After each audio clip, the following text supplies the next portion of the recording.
Oke, assalamualaikum warahmatullahi wabarakatuh. Perkenalkan nama saya Irfan Setiwanjaya. Di sini saya akan mempresentasikan ya modul 11.1 gitu. Oke, mari kita mulai ya. Pertama-tama kita mulai dulu gitu kan dengan analogi sederhana gitu kan. Kalau semisal kita mau ngirim paket gitu kan, kita pasti butuh itu kan apa yang namanya jalan dan nomor rumah. Nah, di dunia jaringan komputer, alamat IP versi 4 ini itu persis seperti itu gitu. Jadi sebuah IP address panjang 32 bit itu selalu dibagi menjadi dua bagian gitu. Nah, yang pertama itu ada network portion ya atau porsi jaringan. Nah, ini ibarat tuh nama jalan lah. Bagian ini menunjukkan jaringan mana komputer kita berada. Lalu yang kedua ada host portion atau porsi host. Ini ibarat nomor rumah gitu. Jadi bagian ini tuh adalah identitas unik gitu kan. Perangkat kita di dalam jalan tersebut gitu.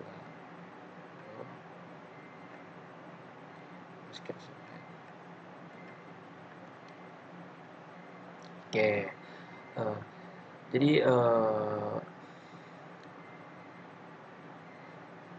pertanyaannya gitu kan, bagaimana sih router dan komputer itu tahu gitu kan sampai titik mana gitu dia eh, batas jalannya gitu kan, di mana mulai nomor rumahnya gitu kan. Nah, jawabannya itu ya di subnet masnya gitu kan. Jadi subnet mas ini bentuknya mirip seperti IP address itu, seperti 255.255.0 ini ya. Nah, jadi tugasnya cuma satu, yaitu menjadi pemisah gitu kan. Angka 255 ini akan memberitahu komputer gitu bahwa ini adalah bagian network, sedangkan angka 0 itu untuk memberitahu ini adalah bagian hostnya gitu.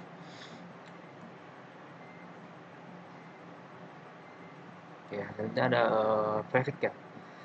Panjang awalan itu prefix bahasa Inggris. Oke, tapi kan kalau misalnya subnet itu 255 gitu kan, daripada nulis 255.525 gitu berulang kali gitu, tentu bakal melelahkan gitu kan.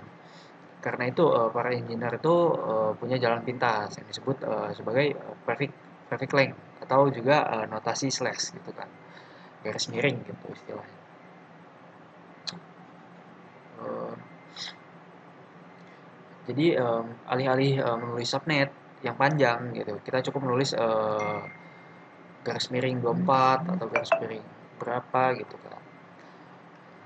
Ini artinya angka 24 itu biner satu di dalam subnet mask kita itu jauh lebih simple dan efisien untuk ditulis gitu kan.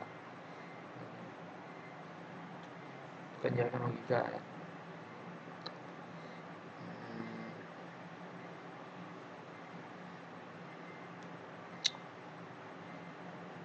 Oke, 14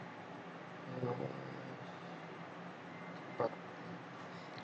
Lalu gimana sih sebenarnya proses di dalam otak komputer gitu kan? Jadi komputer itu nggak melihat angka desimal ya, mereka tuh cuma melihat angka biner gitu kan, yaitu satu dan 0 gitu. Untuk menemukan di mana network address kita atau komputer melakukan operasi matematika biner yang disebut logical N gitu. Jadi konsepnya itu sangat mudah gitu kan. Komputer menumpuk IP address dan subnet mask. Nah, jika angka satu bertemu dengan satu, hasilnya adalah satu. Sisanya pasti nol. Nah, jadi hasil dari perhitungan ini adalah network address. Maka atau juga alamat dasar jaringan tersebut. Gitu kan.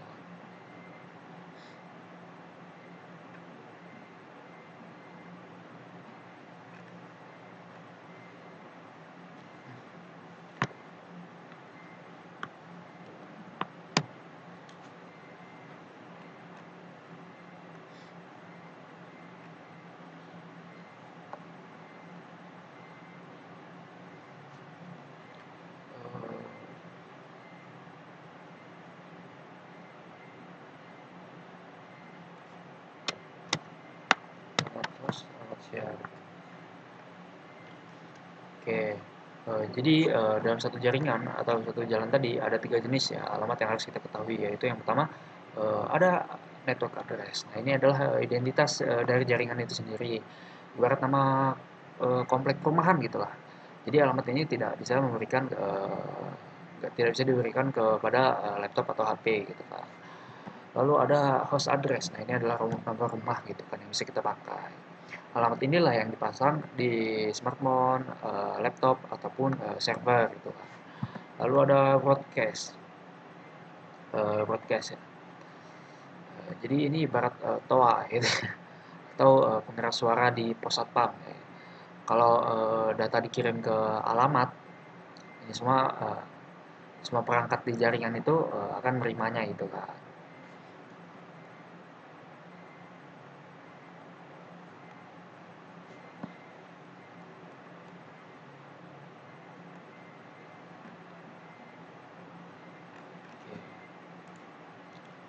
Oke, oke, mungkin cukup sekian dari saya. Terima kasih. Assalamualaikum warahmatullahi wabarakatuh.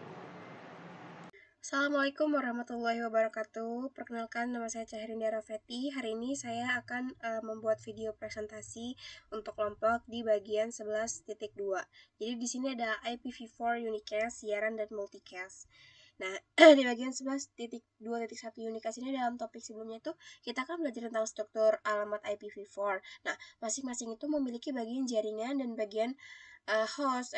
Jadi ada berbagai cara untuk mengirim paket dari perangkat sumber dan transmisi yang berbeda ini mengaruhi alamat IPv4 tujuan. Di sini ada router, switch, PC, laptop sama server. Di sini ada 11.2.2 siaran. Ya, ini transmisi siaran mengacu pada perangkat yang mengirim pesan ke semua perangkat di jaringan dalam komunikasi satu ke semua. Jadi paket siaran memiliki alamat IP tujuan dengan semua 1 detik di bagian host atau 32 bit. Nah, di sini paket siaran harus diproses oleh semua perangkat di domain siaran yang sama. Jadi domain siaran yang sama itu mengidentifikasi semua host di segmen jaringan yang sama. Jadi siaran dapat diarahkan atau dibatasi. Siaran terarah dikirim ke semua host di jaringan tertentu. Nih, misalnya host di jaringan 172.116.4 1/24, jadi tujuannya ke 255 ya. Kemudian di sini ada 11.2.3 yaitu multicast. Jadi transmisi multicast yang mengurangi lalu lintas dengan mengizinkan host mengirim satu paket ke sekumpulan host terpilih yang berlangganan grup multicast. Jadi paket multicast adalah paket dengan alamat IP tujuan yang merupakan alamat multicast. IPv4 telah memesan alamat 224.0.0.0 hingga 239.255 dan seterusnya sehingga rentang multicast. Jadi host yang menerima paket multicast itu disebut client multicast. Client multicast menggunakan layanan yang diminta oleh program klien untuk berlangganan grup multicast. Jadi setiap grup multicast diwakili oleh satu alamat tujuan multicast IPv4 ketika host IPv4 berlangganan grup multicast. Ini ada protokol ProChain seperti OSPF benar kan ya, menggunakan transmisi multicast. Misalnya router yang diaktifkan dengan OSPF berkomunikasi satu sama lain menggunakan alamat multicast OSPF yang dicadangkan 224005. Hanya perangkat yang diaktifkan dengan OSPF yang akan memproses paket ini dengan 224.0.0.5 sebagai alamat IPv4 tujuan. Semua perangkat lain akan mengabaikan pangkat ini.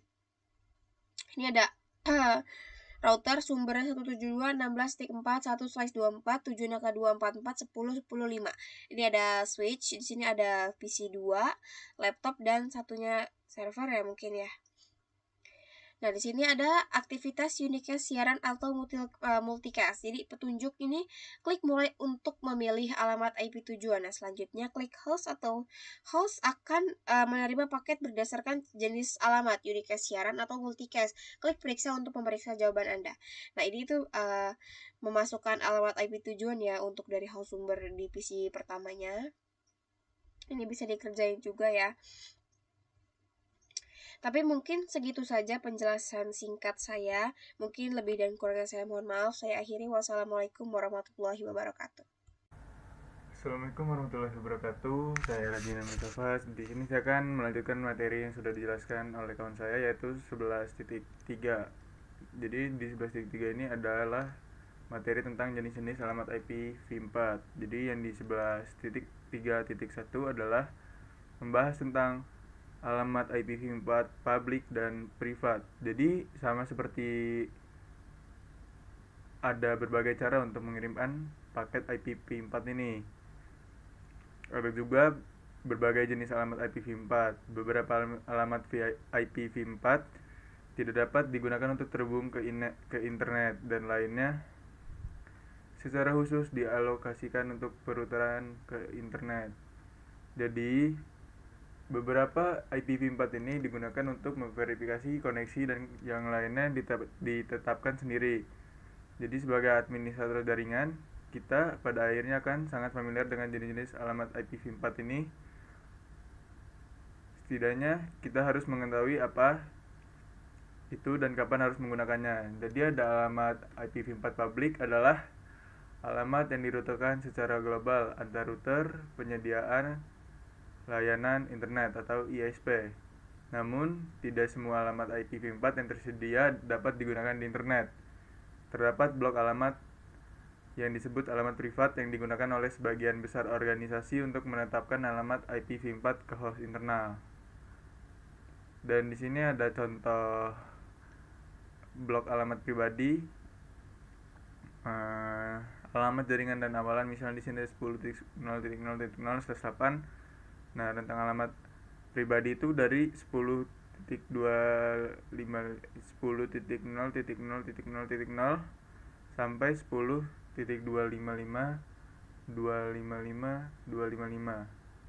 Oke. Jadi ini adalah alamat privat didefinisikan dalam RFC 1918 dan terkadang disebut sebagai ruang alamat RFC 1918.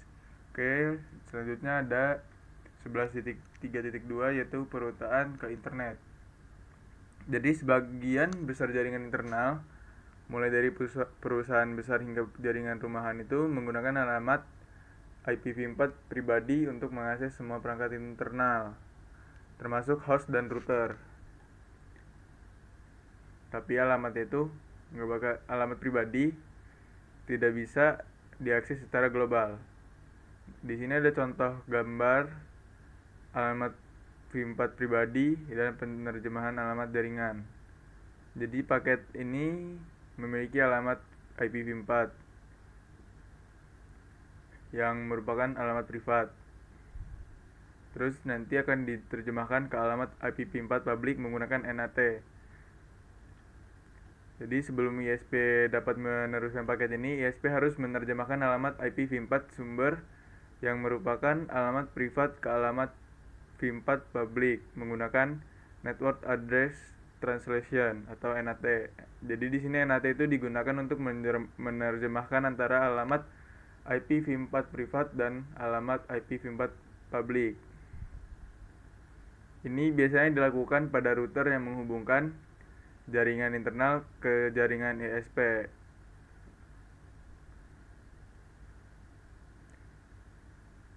Alamat IPv4 privat di intranet organisasi akan diterjemahkan ke alamat IPv4 publik sebelum dirutekan ke internet. Jadi di sini ada catatan, yaitu meskipun perangkat dengan alamat IPv4 pribadi tidak dapat diakses langsung dari perangkat lain melalui internet, IETF tidak menganggap alamat IPv4 pribadi atau NAT sebagai langkah keamanan yang efektif. Di organisasi yang memiliki sumber daya yang tersedia di internet seperti server web, akan pasti dia bakal memiliki alamat IPv4 publik seperti yang ditunjukkan pada gambar ini. Oke, jadi bagian jaringan ini dikenal sebagai DMZ atau zona demilitarisasi. Jadi router pada gambar ini tidak hanya melakukan routing tetapi juga melakukan NAT dan NAT dan bertindak sebagai firewall untuk keamanan. Jadi ada catatan lagi di sini, alamat IPv4 privat umumnya digunakan untuk tujuan pendidikan sebagai pengganti alamat IPv4 publik yang kemungkinan besar milik suatu organisasi.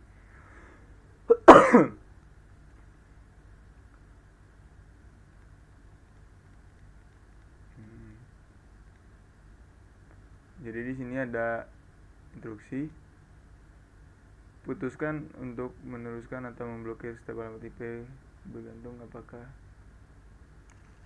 atau pribadi jaringan lokal kecil. Klik mulai untuk jadi ini adalah meneruskan atau memblokir.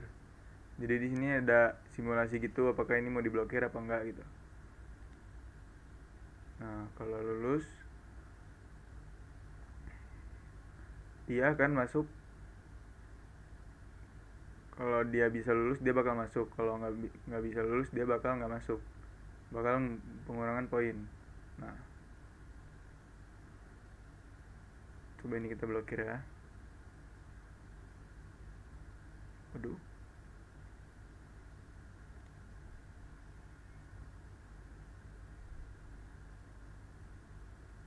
Pokoknya seperti itulah kurang lebih.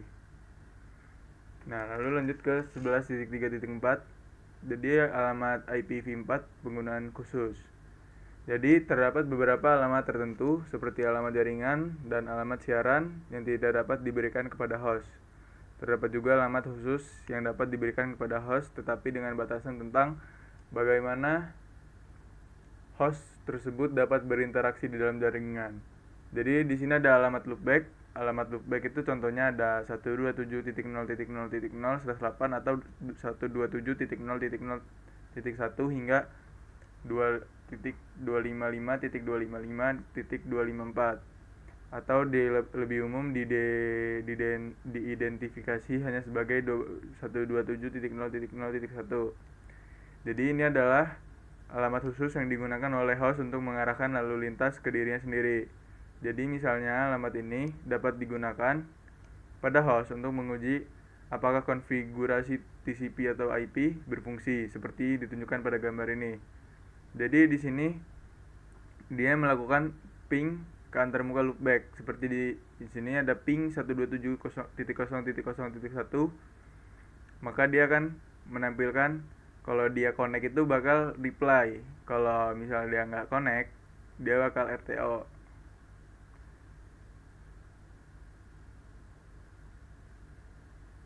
Terus ada alamat link lokal. Di sini alamat link lokal itu satu atau lebih dikenal alamat sebagai alamat automatic private IP addressing atau APIPA atau alamat yang ditetapkan sendiri. Alamat ini digunakan oleh klien DHCP Windows untuk melakukan konfigurasi sendiri jika tidak ada server DHCP yang tersedia. Lalu lanjut ke 11.3.5 pengalamatan kelas warisan. Jadi pada tahun 1981 alamat IPv4 ditetapkan menggunakan pengalamatan kelas seperti yang didefinisikan dalam RFC 790. Jadi nomor yang ditetapkan pelanggan dialokasikan alamat jaringan berdasarkan salah satu dari 3 kelas A, B, atau C.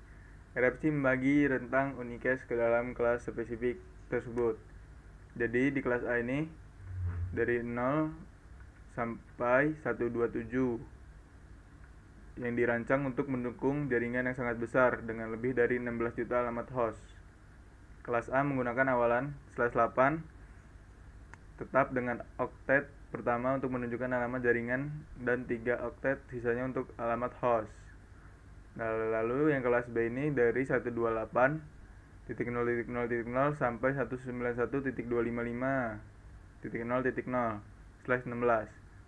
Dia dirancang untuk mendukung kebutuhan jaringan berukuran sedang hingga besar dengan hingga sekitar 65.000 alamat host. Kelas B menggunakan awalan tetap 6/16 dengan 2 oktet urutan tinggi untuk menunjukkan alamat jaringan dan 2 oktet sisanya untuk alamat host. Lalu yang kelas C dari 192.0.0.0/24 sampai 223.255.255.0/24. Dia dirancang, yang kelas C ini dirancang untuk mendukung jaringan kecil dengan maksimum 254 host. Kelas C menggunakan awalan 2/24 tetap dengan 3 oktet pertama untuk menunjukkan jaringan dan oktet sisanya untuk alamat host. Jadi pada saat itu dengan jumlah komputer yang menggunakan internet masih terbatas, pengalamatan kelas atau kelas full addressing merupakan cara efektif yang untuk mengalokasikan alamat seperti yang ditunjukkan pada gambar ini. Jaringan kelas A dan B memiliki jumlah alamat host yang sangat besar, sedangkan C memiliki sangat sedikit. Jaringan kelas A mencakup 50% dari jaringan IPv4. Hal ini menyebabkan sebagian besar alamat IPv4 yang tidak tersedia tidak terpakai.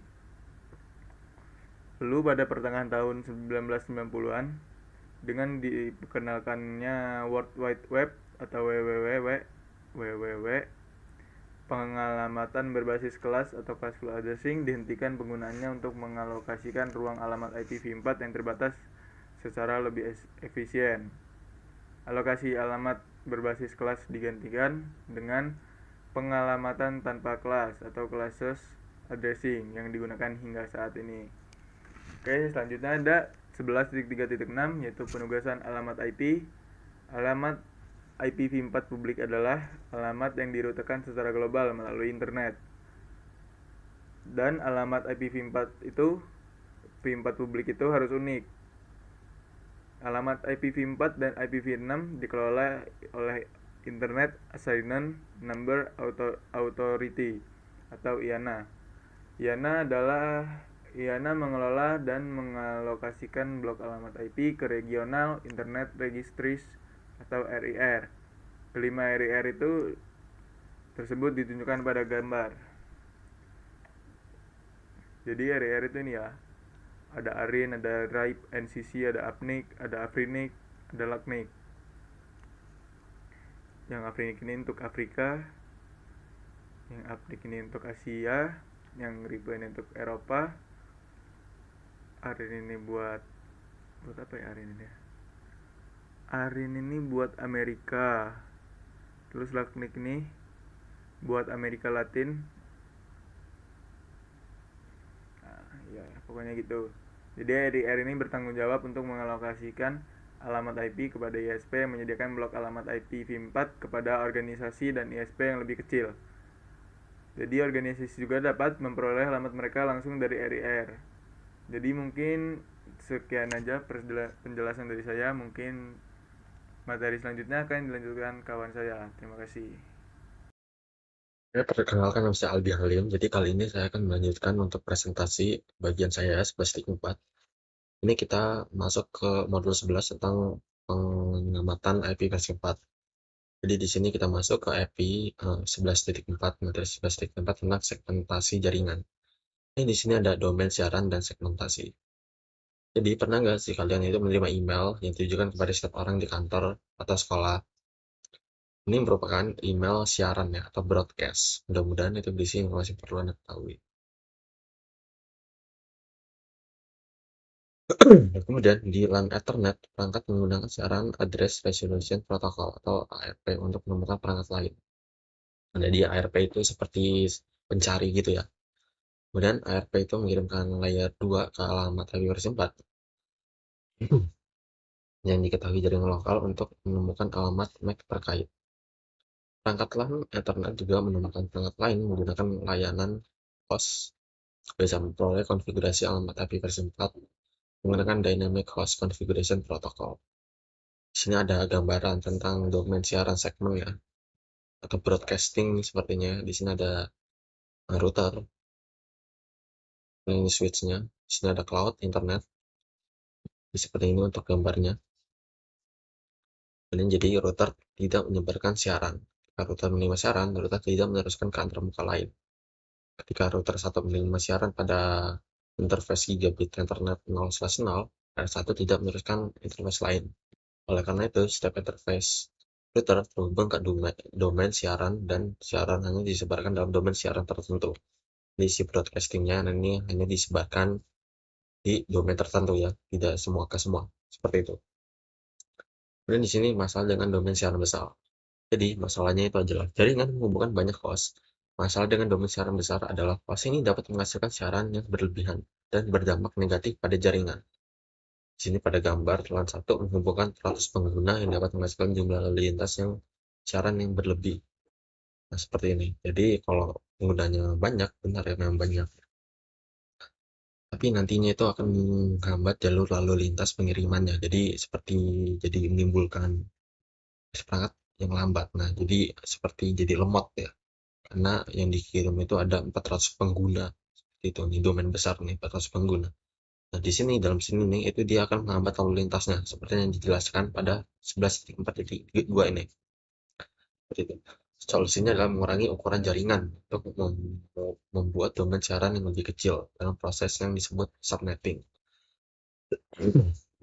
Jadi pada gambar tersebut itu 400 user di LAN 1 dengan alamat 172.19.0.0/16 telah dibagi menjadi dua subnet. Jadi dia lebih yang ini dia lebih efisien ya. Kalau tadi yang 400 pengguna itu benar-benar numpuk banget. Nah, ini dibagi jadi LAN 1, LAN 2. Jadi tidak begitu numpuk banget. Ini untuk troubleshooting ya atau penyelesaian masalahnya ya. Kemudian alasan mengapa mengelompokkan jaringan. Alasannya tadi ya, seperti tadi itu, di sini kan dikelompokin LAN 1, LAN 2 untuk mengurangi kepadatan lalu lintas dalam jaringan. Mengurangi jumlah perangkat yang terpengaruhi oleh lalu lintasnya seperti itu ya. Dan di sini ada location, subnetis berdasarkan lokasinya. LAN 1 sudah ditentukan ya, lantai 2, lantai 3, lantai 4, lantai 5-nya. Kemudian ini tadi yang subnet berdasarkan grup, ini tadi yang dikelompokkan supaya dia tidak padat lalu lintasnya. Di sini LAN 1, LAN 2, LAN 3, LAN 4. Kemudian jenis perangkat. Ya, all host, server, dan all print. Jadi jaringan dapat membuat subnet menggunakan divisi lain yang masuk akal untuk jaringan. Memahami cara melakukan subnet jaringan adalah keterampilan mendasar yang harus dimiliki oleh semua administrator jaringan. Jadi ini penting banget ya untuk kita mengenal namanya subnet ini di program kita ini. Nah, mungkin itu saja untuk penjelasan saya kali ini. Maaf jika ada kesalahan kata-kata dari saya yang kurang. Terima kasih telah mendengarkan saya. Terima kasih. Assalamualaikum warahmatullahi wabarakatuh. Nah, saya Akbar Betarimani dari kelas 2D menyampaikan materi modul ke-11 di section 1.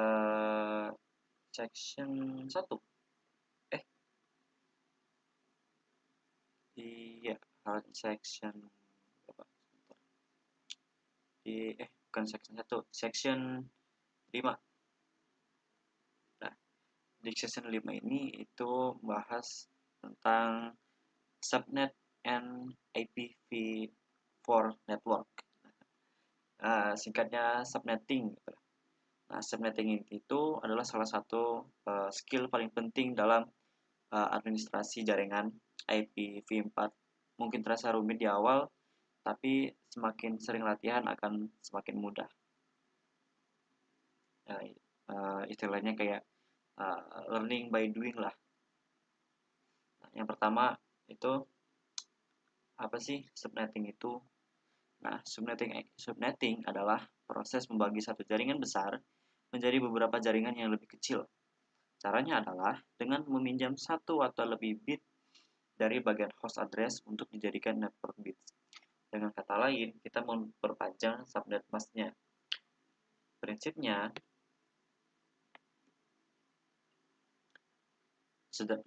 itu sederhana. Semakin banyak bit host yang dipinjam, semakin banyak subnet yang bisa dibuat. Namun, konsekuensinya adalah semakin sedikit host yang bisa ditampung per subnet, jadi ada subnet off antara jumlah subnet dan jumlah host. Nah, bagian kedua, cara paling mudah melakukan subnetting adalah pada octet boundary, yaitu di prefix 8, 16, dan 24. Dengan prefix 8 atau subnet max 255.000, satu network bisa menampung hingga 16 juta lebih host. Dengan prefix 16 atau 255.255.000, kapasitasnya turun menjadi 65.534 host per subnet. Nah, data dengan prefix 24 atau 255.255.000 kapasitasnya menjadi 254 host per subnet. Untuk contoh nyatanya itu kayak ada sebuah perusahaan yang menggunakan alamat private yaitu 10.0.0.0/8. Nah, jadi kalau dibiarin satu subnet itu artinya ada lebih dari 16 juta host di dalam satu broadcast domain. Jelas ini tidak ideal karena terlalu besar dan tidak efisien. Solusinya, perusahaan bisa melakukan subnetting di prefix 16. Hasilnya adalah 256 subnet, masing-masing menampung 65.534 host. Atau bisa juga di prefix 24 menghasilkan 65.536 subnet dengan masing-masing 254 host. Nah, prefix 24 ini paling populer digunakan karena jumlah hostnya wajar dan penghitungannya itu mudah.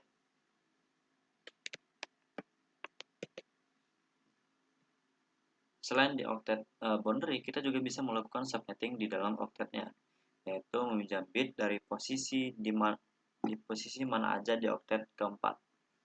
Ini memberikan fleksibilitas lebih bagi admin jaringan. Misalnya, dari sebuah jaringan prefix 24, kita bisa membuat variasi subnet sebagai berikut. Kalau meminjam 1 bit, kita dapat prefix 25 dengan 2 subnet dan 126 host per subnet. Lalu meminjam 2 bit menghasilkan prefix 26 dengan 4 subnet dan 62 host. Meminjam 3 bit menghasilkan prefix 27 dengan 8 subnet dan 30 host. Meminjam 4 bit menghasilkan 28 menghasilkan prefix 48 dengan 16 subnet dan 14 host. Meminjam 5 bit menghasilkan 29 menghasilkan prefix 29 dengan 32 subnet dan 6 host, dan yang terakhir meminjam 6 bit menghasilkan prefix 30 dengan 64 subnet namun hanya 2 host per subnet.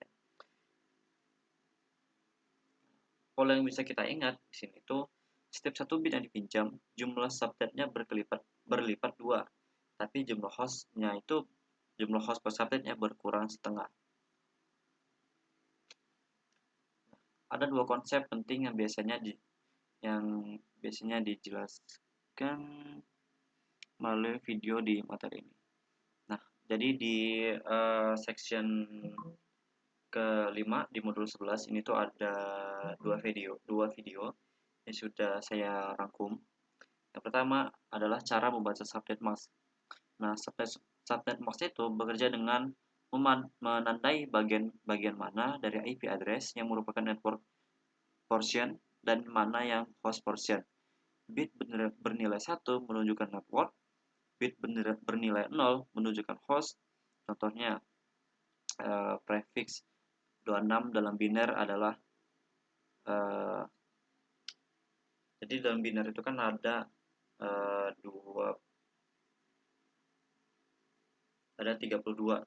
Nah, ada 32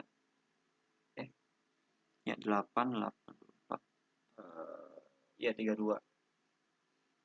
Nah, di 24 binernya itu adalah angka 1. Di 8 biner itu angka 1, 8 biner selanjutnya angka 1, dan 8 biner ketiga adalah 1 juga. Lalu 2 biner di 8 biner terakhir itu angka 1-nya. Jadi itu yang namanya prefix 26. Yang dalam desimal ditulis 255, 255, 255, 192. Yang kedua adalah teknik magic number. Untuk mempercepat perhitungan subnet, caranya adalah kurangi nilai oktet terakhir subnet mask dari 256. Contohnya untuk prefix 26 nilai oktet terakhirnya adalah 192. Maka magic numbernya adalah 256 dikurang 192 sama dengan 64. Artinya blok subnet melompat setiap 64 alamat. Jadi 0, 64, 128, dan 192. Teknik ini sangat membantu saat menghitung subnet secara cepat tanpa perlu konversi biner.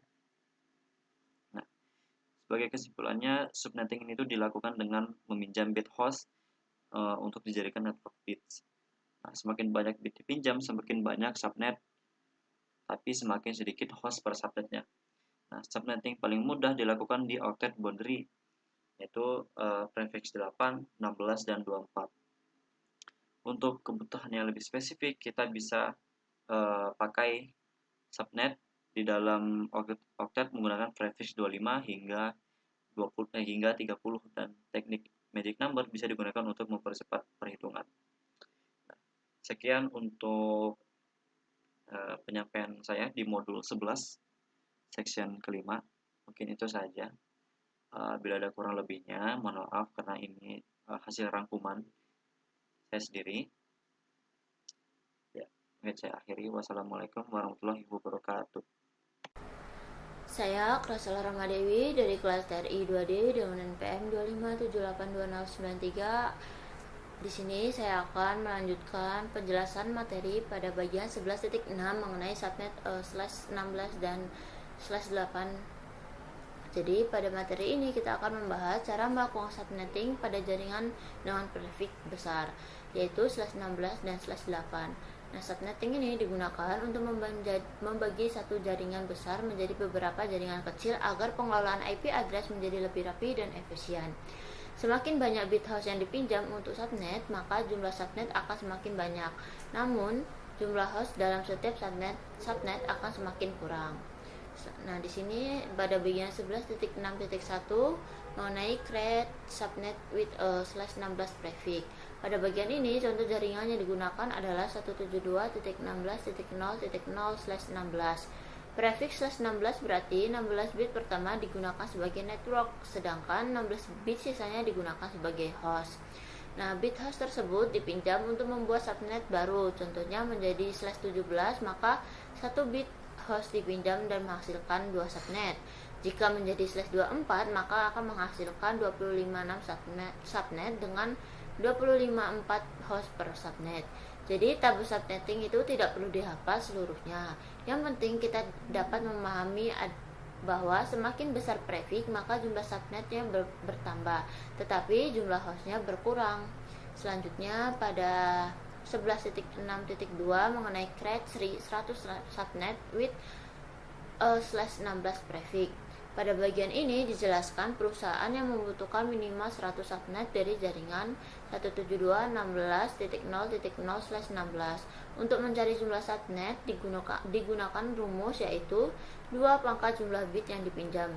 Jika meminjam 6 bit, hasilnya 64 subnet, itu belum cukup untuk meminjam 7 belum cukup. Jadi jika kita meminjam 7 bit, maka hasilnya 128 subnet. Nah, ini sudah cukup untuk kebutuhan 100 subnet. Karena prefix awalnya adalah /16 dan meminjam 7 bit, maka prefix terbarunya menjadi /23. Maka subnet masknya adalah 255.255.254.0. Setiap subnet /23 memiliki 510 host yang dapat digunakan. Jadi contoh subnet pertamanya adalah 172.16.0.0/23 dengan host dari 172.16.0.1 sampai 172.16.1.254 dan broadcast addressnya 172.16.1.255. Nah, di sini pada 11.6.3 mengenai create 1000 subnet with a /8 prefix. Pada bagian ini, contoh yang digunakan adalah ISP kecil yang membutuhkan minimal 1000 subnet. Jaringan yang digunakan adalah 10.0.0.0/8. Prefix /8 berarti 8 bit pertama adalah network, sedangkan 20 bit sisanya adalah host.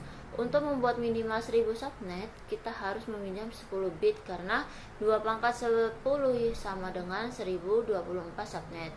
Karena prefix awalnya itu prefix awalnya /8 lalu meminjam 10 bit, maka prefix barunya menjadi /18. Nah, subnet masknya adalah 255.255.192.0. Sisa host bit adalah 14 bit, sehingga jumlah host per subnet adalah 2 pangkat 14 dikurang 2, yaitu 16.382 host. Contoh subnet pertama adalah 10.0.0.0/18, lalu dengan host dari 10.0.0/1 sampai 10.0.63.254 dan broadcast addressnya yaitu 10.0.63.255. Nah, di sini ada 11.6.64 mengenai video subnet cross multiple octet. Bagian ini dijelaskan subnetting yang melewati beberapa octet. Konsep pentingnya adalah magic number. Jadi magic number adalah nilai kelipatan subnet yang ditentukan dari bit terakhir yang dipinjam pada subnet mask. Misalnya jika bit terakhir berada pada nilai 32, maka subnet akan bertambah dengan kelipatan 32.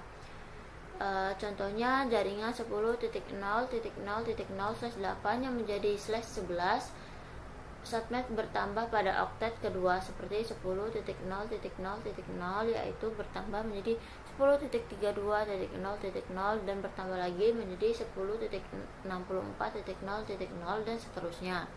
Contoh lainnya, jika ingin kita membuat lebih dari 300 subnet dengan minimal 20.000 host, maka perlu meminjam 9 bit yang hasilnya adalah 512 subnet dengan prefix /17.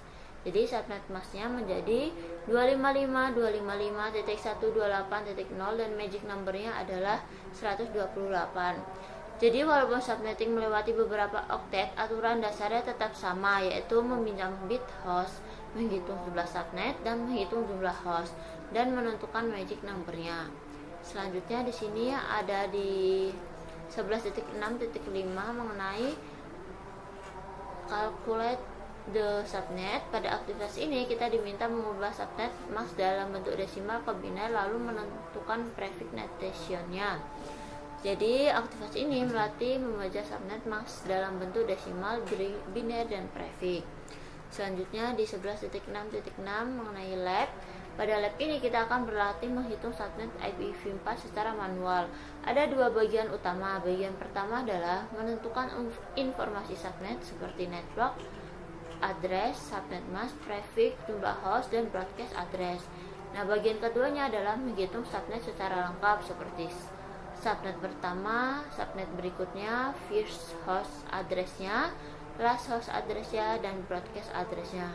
Jadi tujuan dari lab ini agar kita bisa memahami cara menghitung subnet IPv4, bukan hanya menghafal tabel. Dengan latihan ini kita bisa menentukan pembagian IP address yang sesuai dengan kebutuhan jaringan. Mungkin cukup sekian penjelasan pada bagian 11.6. Selanjutnya akan dilanjutkan oleh teman saya.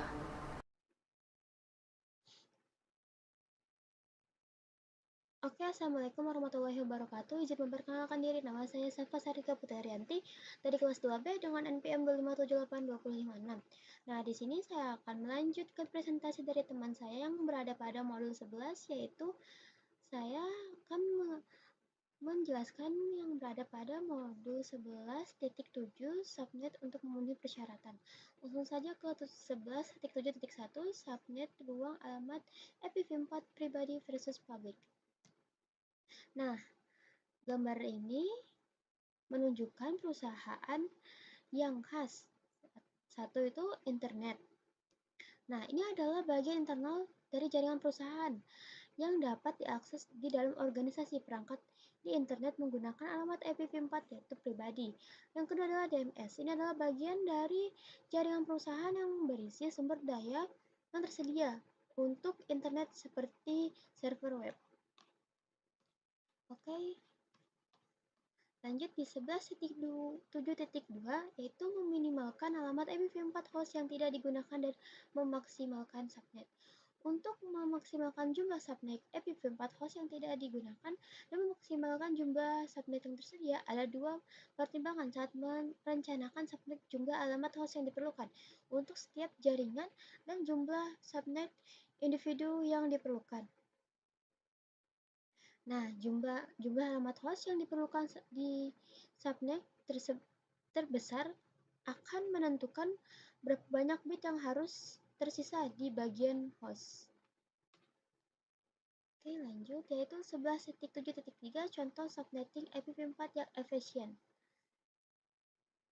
Dalam contoh ini, kantor pusat perusahaan telah dialokasikan alamat jaringan publik, yaitu 172.16.0.0/22, yaitu dalam kurung 10 bit host oleh ISP-nya. Seperti yang ditunjukkan pada gambar ini, akan memberikan 1000 sekitar seginilah intinya alamat host. Topologi yang ditunjukkan pada gambar ini terdiri dari 5 situs, yaitu kantor perusahaan dan 4 lokasi cabang. Setiap situs membutuhkan koneksi internet, dan oleh karena itu 5 koneksi internet ini berarti bahwa organisasi memerlukan 10 subnet dari alamat publik perusahaan 172.16.0.0/22. Subnet terbesar membutuhkan 40 alamat. Ini adalah subnetting to set and ISP.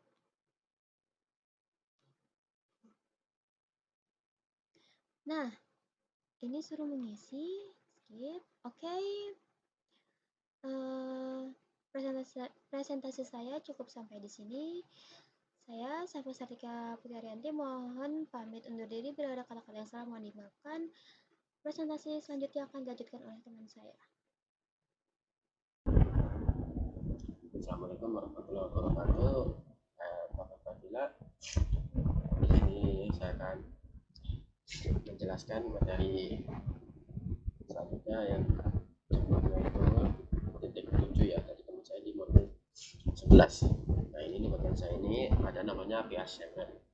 PSM itu gunanya itu supaya kita bisa menghemat IP kita supaya tidak ada pemborosan alamat IP kita.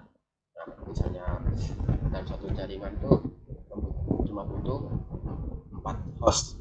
Nah, itu kita bakal memakai teknik namanya PSM itu supaya IP-nya itu cuma bisa dipakai dibagi menjadi 4 host, itu enggak lebih, enggak kurang. Dibagi 4 host itu supaya tidak berlebihan atau pemborosan IP.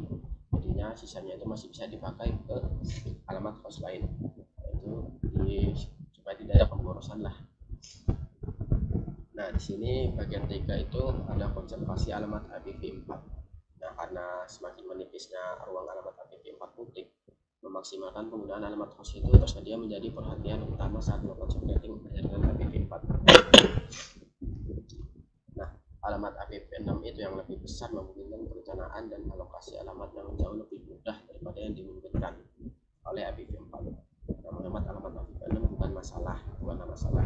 Ini salah satu tantangan utama yang beralih ke IPv6. Nah, dengan menggunakan subnetting tradisional PLCMN, beda X sama V ya. Jumlah alamat yang dialokasikan tersedia subnet. Jika semua subnet memiliki persyaratan yang sama untuk jumlah host, atau jika penghematan yang ruang alamat IPv4 bukanlah masalah, maka alamat ukuran tetapi akan efisien. Namun biasanya dengan alamat IPv4 publik kalau itu tidak terjadi. Nah, sebagai contohnya di sini teknologi yang ditunjukkan pada gambar menunjukkan tujuan subnet, satu untuk masing-masing dari 4 LAN dan satu untuk masing-masing dari 3 koneksi antar router dan satu untuk masing-masing 3 router. Nah, dengan menggunakan yang diberikan yaitu IP24. Nah, ini slash 24 ini dia bakal memakai host 254. Nah, itu kalau misalnya kita butuhkan dari 25 ada pemborosan itu. Jadi kita tetap memakai IP ini dengan oktet yang ketiga 20, kita bagi trafficnya ini. Kalau misalnya 4 dia slash 30, atau misalnya ada 100 berapa gitu, 120 lah, kita memakai /25. Nah begitu. Kalau butuhnya 2 host, kita memakai ya tadi itu apa itu /30 itu, satu untuk ID networknya, satu untuk broadcastnya, 2 untuk host yang pas. Nah kedua 25 tuan rumah, artinya 25 host, ini 20 host, 2 tuan rumah. Nah ini kalau router ini dari sini tuh memakai prefixnya 30 tadi kan, butuh 2 host, 2 tuan rumah, 2 hostnya itu dipakai, sisanya masih 2, satunya dipakai ID network, satunya lagi yang lain dipakai buat broadcast ID-nya itu. Nah dengan menggunakan subnetting tradisional dengan alamat yang dipakai yaitu, nah kalau VS yang tradisional ini beda kayak VSM tadi itu. Kalau VSM kan pasti ini kita menyesuaikan dengan kebutuhannya trafficnya. Kalau kebutuhannya 100 ya kita langsung bagi 25 semuanya sama satu network yang di bagian oktet 20 ini. Nggak perlu itu kebutuhannya 4, ada yang 4, ada yang 10. Kalau kita yang tradisional itu dia ini udah bagi 25, kalau /25 atau 24 semua berarti 24 semua, 24. Nah kalau misalnya yang dibaginya itu /26 lah, maka 26 semua tuh enggak peduli mau sama enggak, kebutuhan isinya ya. Kalau yang tadi itu yaitu dibagi tadi itu apa itu namanya, kalau butuhnya 4, kalau butuhnya 2 nih, untuk 2 berarti /30. Dan 30 itu ada 4 IP, satu IP dipakai ID-nya, ID networknya, 2 IP tuan rumah, 1 IP broadcast, jadi habis pasti. Nah, ini kalau butuhnya 25 ini mungkin /27 mungkin.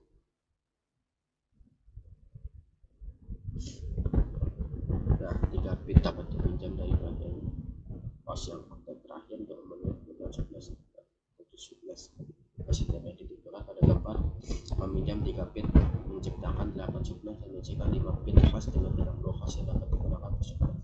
Skema ini menciptakan subnet yang bukan dan memenuhi kebutuhan host dari LAN terbesar. Nah, skema dasarnya bagian tuan rumah nih oktet 3 sama oktet 4. Nah ini nih namanya yang tradisional FLMN, VLSM pakai VLSMN. Nah ini dibagi semua ya, 27 semua trafficnya, jadinya sama, nggak peduli kebutuhannya beda-beda, tapi kalau dibagi trafficnya 27 maka setiap networknya itu nyampe habis bakal dibagi 27.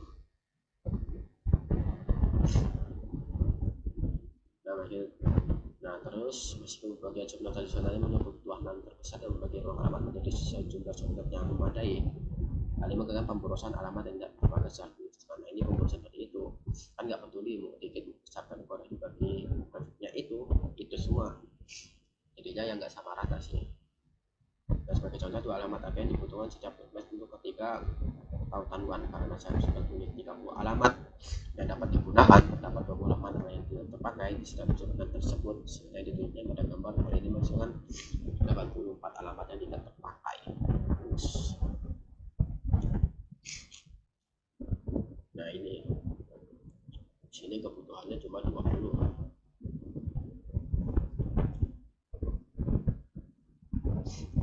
Gimana tadi? Sini kebutuhannya punya 30 IP,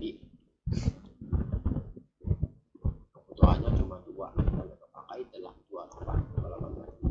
Nah ini pemborosan itu ya, kan nggak peduli karena trafficnya dibagi 27 semua sampai akhir. Nah lalu selain itu, hal ini membatasi pertumbuhan di masa depan dengan mengurangi jumlah total subnet yang tersedia. Penggunaan alamat yang tidak efisien itu merupakan tindakan subnetting tradisional. Nah tradisional itu yang VLSM itu pakai V ya, nggak pakai V. Pakai FF. Yang tradisional pakai F. Tradisional itu menerapkan skema subnetting tradisional yang tidak efisien dan boros. Nah sudah sepanjang yang variabel. Nah VLSM ini yang terbaru nih,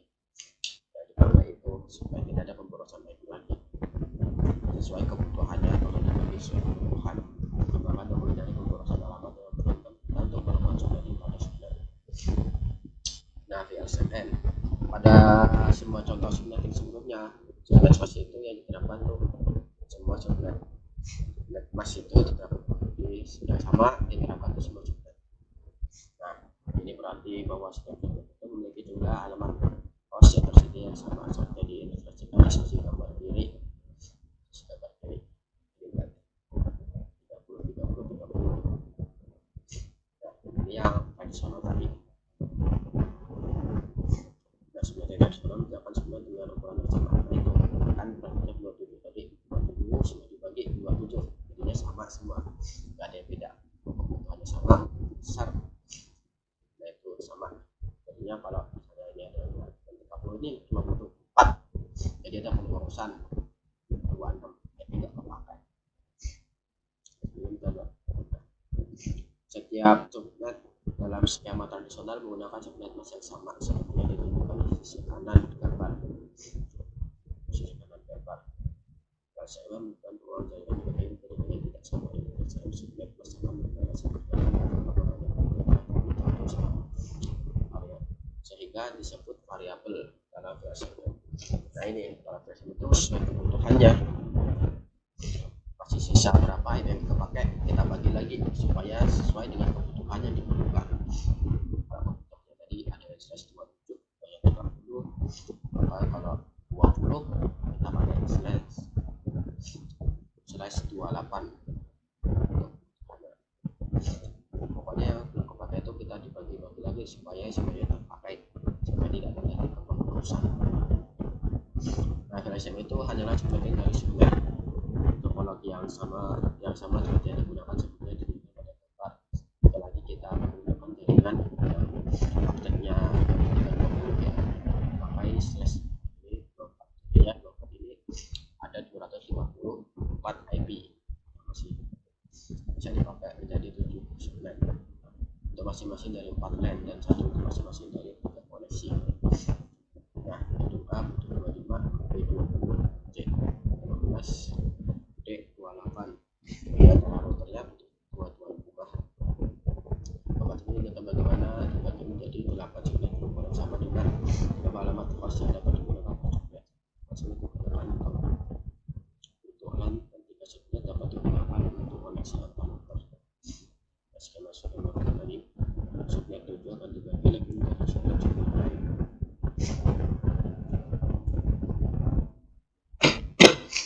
Namun antar router itu hanya menggunakan 2 alamat host per subnet, 1 alamat host untuk setiap saat ini semua subnet memiliki 3 alamat host yang dapat digunakan per subnet. Untuk menghindari pemborosan 2 alamat IP per subnet, VSM dapat digunakan untuk membuat subnet yang lebih kecil untuk koneksi antar router. Nah, untuk membuat subnet yang lebih kecil untuk tautan antar router itu salah satu subnet yang dibagi dalam contoh ini subnet terakhir yaitu D24. Yang tadi ini 224 ini dibagi kecil menjadi subnet mas atau slash 30. Slash 30 ini berarti kebutuhannya cuma 4 IP, 2 tuan rumah, 1 ID network, 1 yang broadcast itu. Nah, untuk jaringan router ini kan 2 tuan rumah. Ya, 2-nya itu pasti yang enggak apa satu ya enggak dulu satu itu ID network sama broadcast, jadinya 2 itu pasti ada, jadinya 4 nih. Nah, mengapa 30 atau 30? Bahwa ketika jumlah alamat yang dibutuhkan diketahui rumus 2N-2 ini, yaitu di mana N sama dengan jumlah bit host yang dapat digunakan untuk menyediakan 2 alamat yang dapat digunakan 2 host terus tersisa di bagian host. Nah, ini 2 tadi yang dipakai ID network sama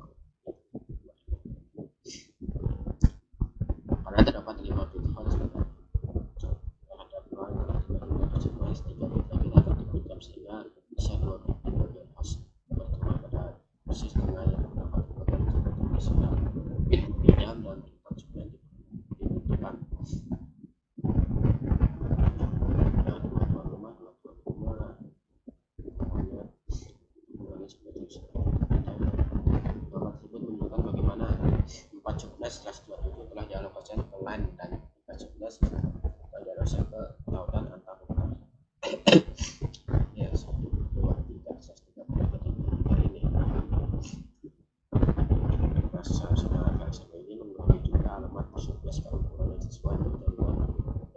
lebih sedikit dengan subnet dengan melakukan subnetting pada subnet 7 tautan antar router subnet 4, 5, dan 6 dapat jaringan masa mendatang serta 5 subnet tambahan yang tersiap koneksi antar router saat menggunakan PSN lalu mulai dengan memenuhi persyaratan host dan subnet besar. Kita mulai sudah persyaratan host.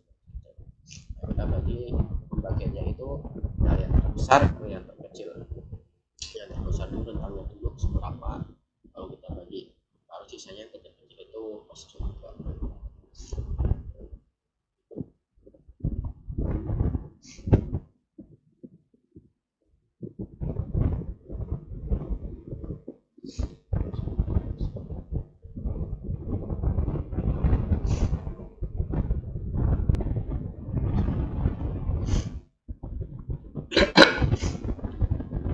Penugasan alamat topologi VSMM dengan menggunakan sebutan VSMM tadi jaringan dan router dapat diakses dan opsi yang tidak perlu. Nah, gambar ini menunjukkan penugasan alamat jaringan dan alamat yang sudah terbuka router. Gedung A 25 tuan rumah, ID networknya bermula dari 0. Lalu gedung B bermula dari 32 ID network. Ya, ini ID networknya dari 0. Lalu bermula IP-nya rumahnya dari 1 hingga 30. Nah, 32 ini dipakai ID network yang baru. 29 30-nya yang broadcast dari gedung A-nya yang teman-teman ini. Kalau ini juga dari bermulanya ID networknya 32/27. Lalu untuk IP hostnya bermula dari 33 hingga seterusnya sampai 62. 63 nya dipakai ID broadcast itu. Pokoknya sisa 2 itu dipakai ID broadcast. Nah, dengan menggunakan skema pengamatan pengamatan 400 pertama untuk setiap subnet ditemukan ke antar muka LAN router. Pada setiap subnet akan memiliki alamat IP 4 dari rentang alamat host untuk subnet tersebut dan masa yang sesuai. Nah, host akan menggunakan alamat antar muka LAN tersebut yang didukung sebagai alamat gateway default. Nah, tabel tersebut menunjukkan alamat jaringan dan rentang alamat host untuk setiap jaringan. Alamat gateway default ditampilkan untuk keempat LAN tersebut. Nah, kedua, alamat ID-nya bermula dari 0. Rentang alamat hostnya yang dipakai itu, yang tuan rumahnya itu tadi, dari 1 hingga 30.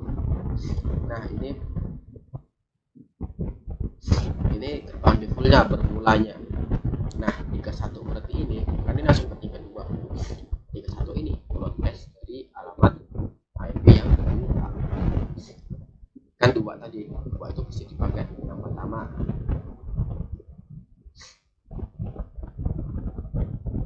itu 1 dari 1 ini ID networknya dari 0 sama broadcastnya nanti itu 31. Nah, 2 itu pasti pakai ID sama broadcast itu pasti selalu kepakai. Sisanya itu IP hostnya itu. Ini juga yang ID networknya 32 sini sampai 62, berarti 63 nya broadcast dari gedung B. Nah, ini langsung lanjut ke 64 karena 63 itu pakai yang kedua. Selanjutnya yang berarti dibagi-bagi lagi dari yang terbesar, terkecil. Ini traffic makin tinggi makin kecil ya hostnya. Di sini saya akan menjelaskan materi selanjutnya yang sebelumnya sudah dijelaskan sebelumnya itu oleh teman saya. Di sini saya akan melanjutkan penjelasan dari teman saya di bagian titik 9 dari modul ke-11. Nah, di sini untuk judul dari bagian ini yaitu desain software struktur. Nah, untuk subjudulnya yang pertama itu ada perencanaan alamat jaringan IPv4. Nah, sebelum memulai pembagian subnet ini, kita harus mengembangkan skema pengamatan IPv4 untuk seluruh jaringan kita. Nah, kita tuh perlu mengetahui itu berapa banyak subnet yang dibutuhin, berapa banyak host yang dibutuhin, sama subnet tertentu atau perangkat apa aja, dan perangkat apa aja itu yang menjadi bagian dari subnetnya tersebut itu. Nah, bagian mana yang jaringan kita yang menggunakan alamat private dan mana yang menggunakan alamat publik. Serta itu ada faktor penentu lainnya. Nah, itu untuk skema pengalamatan yang baik itu memungkinkan pertumbuhan di masa mendatang. Nah, skema pengalamatan yang baik juga itu merupakan ciri khas administrator jaringan yang baik. Nah, perencanaan subnet jaringan IPv4 itu mengharuskan kita untuk memeriksa kebutuhan penggunaan jaringan suatu organisasi dan bagaimana subnet tersebut itu bakal disusun. Nah, melakukan studi kebutuhan jaringan itu adalah titik awalnya.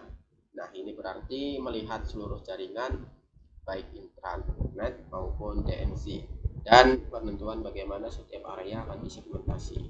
Nah, rencana pengalamatan mencakup penentuan di mana konservasi alamat diperlukan, biasanya dalam DNC, dan di mana terdapat lebih banyak fleksibilitas, biasanya di dalam intranet.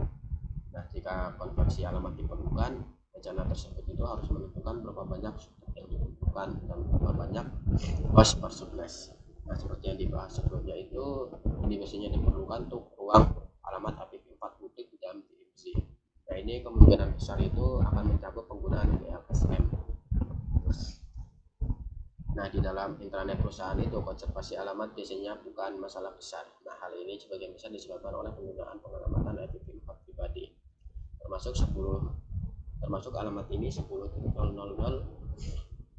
grafiknya /8 dengan lebih dari 16 juta alamat IPv4 hostnya. Nah, bagi sebagian besar organisasi, alamat IPv4 menyediakan internal atau intranet yang lebih dari cukup. Namun bagi banyak organisasi dan ISP yang lebih besar itu, bahkan ruang alamat IPv4 private itu pun tidak akan cukup besar untuk mengakomodasi kebutuhan internal mereka. Nah, ini adalah alasan lain mengapa organisasi beralih ke IPv6. Nah, untuk intranet yang mencakup alamat IPv4 private dan DMC yang menggunakan alamat IPv4 publik, perencanaan dan penugasan alamat sangatlah penting. Nah, jika diperlukan, rencana pengalamatan itu mencakup penentuan kebutuhan setiap subnet dalam hal ukuran, berapa banyak host yang akan ada per subnet. Rencana pengalamatan juga perlu mencakup bagaimana alamat hostnya akan ditetapkan, host mana yang memerlukan alamat IPv4 statis yaitu manual, dan host mana yang menggunakan DHCP atau yang dinamis untuk mendapatkan informasi pengalamatan mereka. Nah, hal ini juga itu membantu mencegah duplikasi alamat, sekaligus memungkinkan pemantauan dan pengelolaan alamat untuk alasan kinerja dan keamanan. Mengetahui kebutuhan alamat IPv4 itu, kita akan menentukan tentang alamat host yang bakal diterapkan dan membantu memastikan bahwa ada cukup alamat untuk memenuhi kebutuhan jaringan Anda. Nah, memakai PSM tadi itu menentukan alamatnya, kalau kebutuhannya berapa, kita dari IP-nya itu bakal dibagi memakai PSM itu. Nah, untuk bagian yang kedua ini penugasan alamat perangkat. Nah, dalam sebuah jaringan itu terdapat berbagai jenis perangkat yang memerlukan alamat. Nah, perangkat yang memerlukan alamat itu di sini ada namanya klien pengguna akhir atau end client user.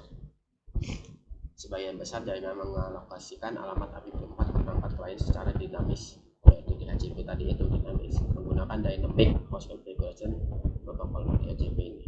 Ini mengurangi beban pada staf pendukung jaringan dan hampir menghilangkan kesalahan input. Nah, dengan DHCP itu alamat disewakan untuk jangka waktu tertentu dan dapat digunakan kembali ketika masa sewa berakhir. Nah, ini fitur penting di jaringan yang mendukung pengguna sementara dan perangkat nirkabel. Mengubah skema subnetting berarti server DHCP perlu dikonfigurasi ulang dan klien harus memperbarui alamat IPv4 mereka. Klien IPv6 juga dapat memperoleh informasi alamat menggunakan DHCP v6 atau SERC. Nah, yang kedua itu perangkatnya server dan perangkat referral. Perangkat ini harus memerlukan alamat IP statis yang dapat diprediksi menggunakan sistem penomoran yang konsisten untuk perangkat-perangkat ini. Nah, ini memakai IP statis. Biasanya kalau konsisten penomorannya berarti outlet 1, 2, 3 nya kalau IP4 itu harusnya sama, atau ya harus sama, ya harus sama, dan kita memakai versi tadi untuk dibagi kalau ini memakai versi ini, alamat IP-nya yang ketiga ini. Server yang dapat diakses dari internet yang ketiga. Nah, server yang perlu tersedia secara publik di internet harus memiliki alamat IP4 publik yang paling sering diakses menggunakan NAT.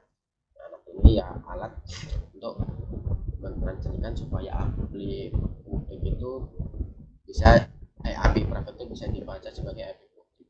Nah, di beberapa organisasi itu server internal yang tidak tersedia untuk umum harus tersedia bagi pengguna jarak jauh. Nah, kebanyakan kasus itu server yaitu diberi alamat pribadi secara internal dan pengguna diharuskan membuat koneksi dengan jaringan virtual atau VPN untuk mengakses server. Nah, ini memiliki efek yang sama seperti jika kalau kita menggunakan akses server dari host di dalam intranet. Nah, lalu yang keempat yaitu perangkat perantara. Nah, perangkat ini diberi alamat untuk manajemen jaringan, pemantauan, dan keamanan. Karena kita harus tahu cara berkomunikasi dengan perangkat perantara, perangkat tersebut itu juga memiliki alamat yang dapat diprediksi dan ditetapkan secara statis. Ya, pakai IP manual, kasih secara manual ke DHCP. Nah, lalu ada gateway. Nah, gateway itu router dan perangkat firewall memiliki alamat IP yang ditetapkan untuk setiap antarmuka yang berfungsi sebagai gateway untuk host di jaringan tersebut.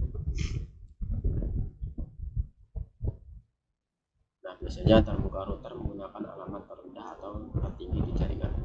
Kalau terendah ya terakhir dari 1, tertinggi ya titik, yang keempatnya titik 254, yang keempatnya. Nah, saat membangun skema penerapan IP itu kemudian disarankan memiliki pola tetap tentu, karena bagaimana alamat dialokasikan ke setiap jenis perangkat. Nah, hal ini perlu memiliki administrator saat menambahkan dan menghapus perangkat konfigurasi lalu lintas IP kita menyederhanakan dokumentasi. Nah, itu ya kayak tadi tuh harus konsisten. Pokoknya kita harus tahulah kalau alamat ini di ruangan ini. Paling yang konsisten itu penomorannya untuk alamat. Ini untuk bagian terakhir ini mungkin cukup aja dari saya. Nah, jika kelompok kami ada salah kata atau kata yang kurang berkenan atau tidak sopan, kami minta maaf. Juga ya. Nah, untuk modul ini saya akhiri penutupan. Wassalamualaikum warahmatullahi wabarakatuh.